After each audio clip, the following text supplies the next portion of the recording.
Hello guys, today I will be doing a review on a figure that was, well, not recently released by Bandai Creations, but was one of their newer figures that came out, I believe, earlier this year? I'm not 100% sure, maybe last year? I think last year, I believe, because I am kind of late on this figure. And I don't really pay attention to the release dates of my figures, and I know Just Be Dangerous Lane. And yeah, I felt like doing this just because, well, you know, I have really nothing else better to do on my channel. So let's go have some fun. So pretty much what I gotta say about this figure is that Bandai Creations knocked it out of the park. I never actually knew Bandai Creations could actually do a good Godzilla 2014. Because, well, if I just get the examples of, per se, Godzilla 2000, you can tell that this figure is, even though it's decent, it does have some problems. The proportions on it, even though, yes, it is smaller than any Godzilla, well, not smaller, but it's shorter than any other Godzilla figures, it's because it's leaning over. Really, the whole size of the body, and if it was standing up straight, it would be freaking huge. And also, as well, the short and stubby tail, something that we're all used to now because of the boxes. Well, this one is a curved tail, but it's not stubby. They actually gave it a realistic bend, and it looks fantastic. I love it. And it's one of the better figures that came out for 2014. One of the others being the NECA Godzilla 19. No, not 19. Godzilla 2014. Another one of their better figures that came out. It is pretty much my personal favorite out of the 2014 figures, but I'll get that aside. Overall paint, I gotta go with the final figure right here. So let's go ahead and talk about the articulation on this guy, and detail and texture. And before I move on to the articulation, the overall detail and texture on this figure is beautiful. As other figures, when they do have somewhat decent detail, they don't really stand out when you rub your finger against it. For instance, GMK King Ghidorah. Yes, I do have him, but I'm not going to bring him down for demonstration. But if you have him, you know what I mean. Barely any of the detail in that figure really just pop out. As this guy, you can feel every single, well, not every single, but you can feel all the bumps, all the ridges on this guy's body, and it's just fantastic. I love it. And the paint on this guy, oh, actually, before we get into paint, and the detail on this guy is just magnificent. It's just like 2014, with a few of exceptions, I will say. There are some inaccuracies. For instance, even though the head is, you know, decently big, I would rather go for somewhat smaller head, kind of like what we have here. I know the camera's not really focusing on it. Focused. Oh well, kind of like a size head of that, and at least somewhat bigger arms. But otherwise, the proportion on this figure is pretty decent and does remind me of Godzilla 2014. Now let's go into articulation. This is the part when the figure kind of downgrades a little bit. And it's understandable because that's how really some Bandai figures are. As you can see, he has articulations on both arms. I'll go ahead and do this here. 1 and 2. Making it a very nicely done vinyl with this articulation. And then in the legs, he has 1, and these are really stiff leg movements, by the way, and sometimes you have a little bit trouble trying to balance the legs. And 2. There.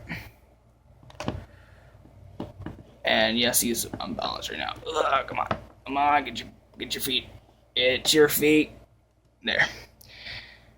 Now let's talk about the paint. And this is another part when it kind of goes down a little bit. I want to point out that this leg is super shiny. I don't understand why, because mostly the rest of the body, besides the stomach, well, besides part of his stomach, is very just nicely done painted, and it does show somewhat of a shiny reflection when the light comes on, but it still feels like vinyl. As this right here reminds me a lot of the NECA figure. The skin, how bright, how, you know, glossy it looks. And I don't understand why it's there. And it kind of bothers me a little bit. Sorry, I'm not 100% centered. I'm really using this hand. And also, let's go to the face. The face I do like overall, and I forgot to mention this, that I don't like it from a front angle. It looks really derpy. But from any side angle and back angle and even overview, it looks pretty good. But when it comes to the eyes and just being plain old yellow, and I would at least like some pupils for them to add. I understand it would have been hard, especially when this eyes and pupils were really small. Would at least like it. And also as well, I wish they went a little bit more into the mouth in a persuade way, because all they really got is just the tongue to paint, and that just kind of upsets me. And that's one thing that the Bandai Japan does do superior than this figure, is overall paint job.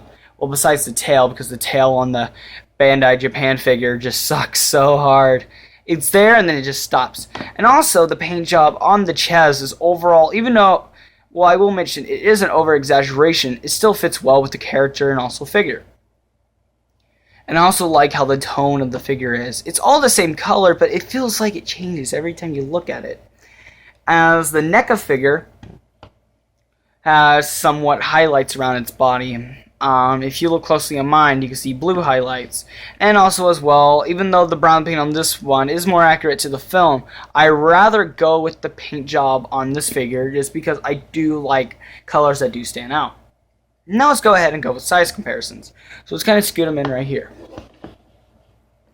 So we'll just get out one of my, one of my personal favorites. If it's, it's right here. Godzilla 2004. This is a 10-year gap, by the way. And I should... Oh, crap. It's kind of hard to demonstrate this. But on my point of view, Godzilla 2004 does stand a bit shorter. But overall, this is a superior figure. Now let's go with another figure. The one that's been throughout this video. The NECA 2014. And last but not least, a 60-year gap, I would say. The Bandai Creation 1954 Godzilla. And yes, I will be getting the NECA Godzilla. I do have enough money to get it. So overall, my rating for this figure would be a 3.5, 4 out of 10. It's kind of a mixed opinion. But this is one of my favorite figures on my collection.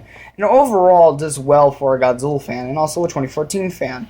Yes, I do think the film is decent overall and does share great qualities, but also some bad qualities. Overall, I thought it was an okay, good Godzilla film. Definitely won't be my top 10 list, but definitely not the worst.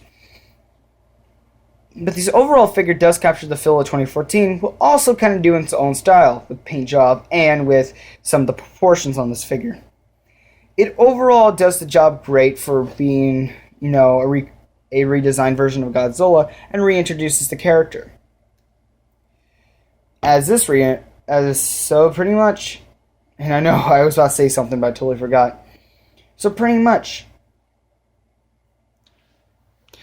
stay big, Hedoras. Stay big, Dutch bags. Get Zolrex.